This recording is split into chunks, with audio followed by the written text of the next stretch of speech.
ডাকে চলে গেছি। এর মানে হয় না নেতায় ডাক দিয়েছে আমরা চলে গেছি, এখন আমাদের বিজয় হয়েছে।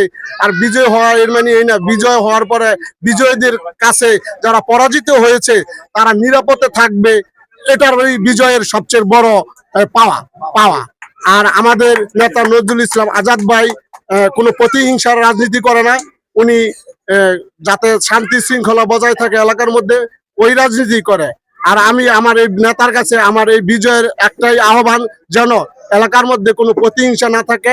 বিশেষ করে মাদকের যে বিষয়টা আছে, তারপরে জুয়া, এইসবের বিষয়ে নেতা আপনি একটু দেখবেন, তাহলে আমাদের বিজয় সার্থক।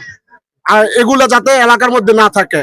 আর নেতা তো দেখবে, বিশেষ করে সমাজের যে মুরব্বীরা আছেন যার ছেলে এইসব মাদকের সাথে জড়িত আছে, উনি যদি ঠিক থাকেন তাহলে ইনশাল্লাহ সব ঠিক হয়ে যাবে।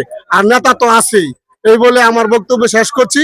বিজয়ের আনন্দ, পরাজিতরা নিরাপদে থাকবে, এটাই বিজয়ের আনন্দ। আসসালামু আলাইকুম।